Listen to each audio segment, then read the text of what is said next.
really great point. And Steve, that draws me on to universities.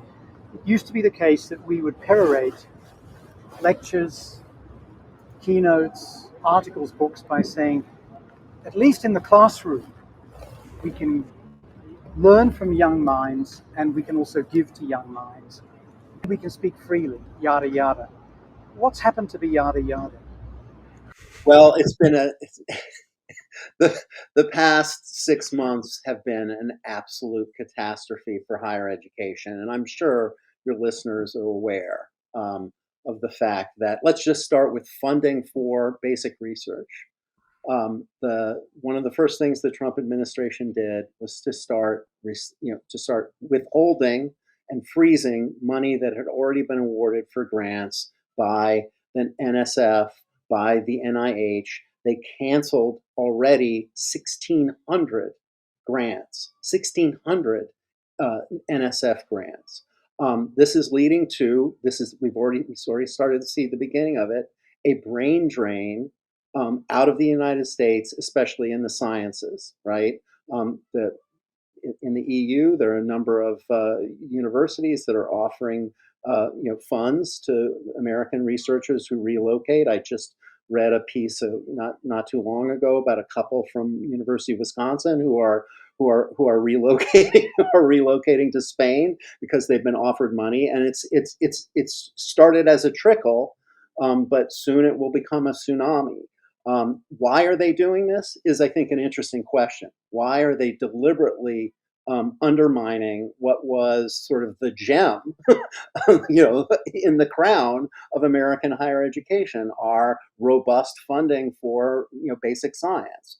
Because they hate. I mean, J.D. Vance has said this openly. They regard universities, colleges and universities, as the enemy. They regard us as being in league with the left, as they regard universities as the province of the left. Exactly. There you go. They think the university is full of people wearing T-shirts like that, with pictures of Karl Marx on it, and so they have a policy, an official policy of trying to recapture the institution of the university. So it's begun with defunding and with forcing, especially Ivy League institutions, to pay these, basically pay off the administration, pay these to pay the administration for supposedly not punishing anti-Semitic protesters on their campuses last year. So they've come to a number of Ivy League institutions, Columbia, Harvard, et cetera, have come to, or Columbia and other Ivy League institutions have paid settlements to the Trump administration. But it's going beyond that. They are actively encouraging Republican legislatures to adopt legislation that basically eliminates tenure. It has happened in a number of states around the country where functionally, for example, in the state of Texas, functionally tenure no longer exists because now post-tenure review can be conducted without the involvement of faculty, and somebody can simply be removed by administrative fiat. They've made it very easily to dismiss faculty who might be adopting critical perspectives on Gaza, etc.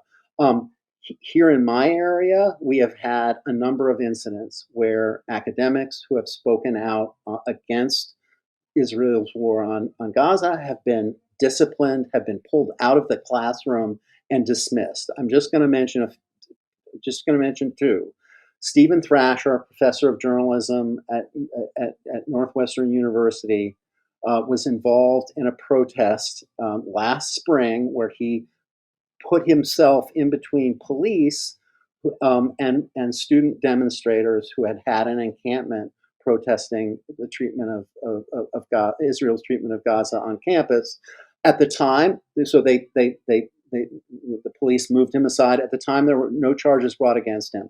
But then his name was mentioned in a congressional hearing where a Republican congressman from Indiana asked the then president of Northwestern, does this guy still work for you? And then immediately charges were brought against him. Then he was suspended from the classroom without any kind of academic due process, without any kind of hearing, which is required by the Northwestern Faculty Handbook. He was suspended with pay, but suspended from all of his classes. Finally, a faculty committee found that his due process rights had been violated. He went back into the classroom, and then he was up for tenure. He was denied tenure. And after you're denied tenure, you're entitled to a terminal year where you get to teach for one more year. They suspended him from the classroom for the entire year. The only reason you can do that, according to Northwestern's handbook and according to the American Association of University Professors recommended institutional regulations, is if the professor poses a threat to students or faculty. But the reason they gave for suspending him is because he was critical of the Northwestern administration. This is at a very prestigious, very wealthy private university. If you can be suspended for criticizing your administration, that is the end of academic freedom. We've seen it. A similar thing happened with a professor at the School of the Art Institute of Chicago, who was helping students who were involved in anti-Gaza protests. She was pulled out of her class with 2 weeks left in the semester. 2 weeks out left in the semester. She was yanked out of the classroom. Her email account was disabled. Her access to all of her electronic files at the university was disabled. And it was because she was engaged in pro-Palestine activism. At the University of Indiana, and this is the last example I will give, Ben Johnson, a professor of German, gave an example in class when talking about Hegel's ethics, where he referenced the fact that he had been arrested at a solidarity Palestinian solidarity protest. He gave it as an example in a classroom discussion. He was found to have violated Indiana's new intellectual diversity law. Because he was giving this example that some student regarded as biased, and he wasn't giving giving equal time to people who were supporters of Israel in his own class, where he was giving an example as an illustration of a point he was making about Hegel's ethics. He's been subsequently, he went through this whole disciplinary process. He has been formally disciplined for making this one remark that a student found to be objectionable. So I think the academic freedom is actively under attack, and in some places like Indiana, basically every state which has a Republican legislature, it is hanging by a thread if it hasn't already been extinguished. The AAUP has been fighting this, but they have very limited resources compared to what they're up against. They don't have the resources of the Department of Justice or the Department of Education.